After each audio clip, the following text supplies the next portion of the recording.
Hinimok ng 5 senador mula sa minorya si Senator Ronald Bato de la Rosa na kusang loob ng sumuko sa mga otoridad matapos maglabas ng arrest warrant ang International Criminal Court o ICC kaugnay ng war on drugs ng Administrasyong Duterte sa pamamagitan ng Proposed Senate Resolution No. 395 na inihain ni Senator Francis Kiko Pangilinan, Senator Vicente Tito Soto III, Senator Panfilo Ping Lacson, Senator Risa Ontiveros at Senator Bam Aquino. Binigyang diin ng mga ito na walang kapangyarihan ang Senado na magbigay ng protective custody para takasan ang batas.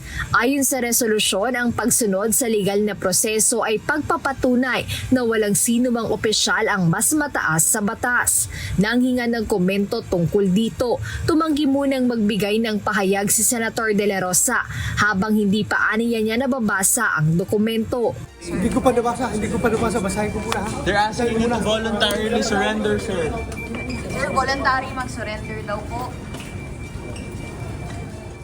Samantala, inirerespeto naman ni Senate President Alan Peter Cayetano ang hakbang na ito ng kanyang mga kasamahan sa Senado. Ngunit naniniwala siya na dapat hayaang magamit muna ni Senator Bato ang lahat ng legal remedies sa Pilipinas upang dito maimbestigahan at hindi sa ibang bansa.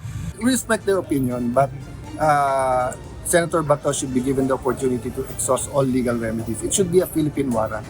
This is a good test case. In the future, you will thank Senator Bato for standing up for his right na dapat Philippine court. This is not a matter whether guilty siya o hindi.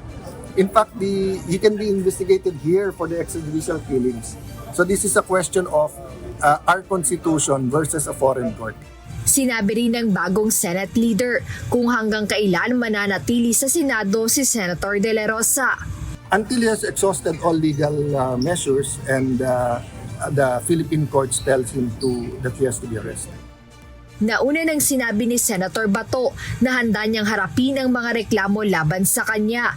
Ngunit ito ay dapat na nakabatay lamang aniya sa jurisdiksyon ng Pilipinas. Jedne Resina, humahataw sa balita ngayon.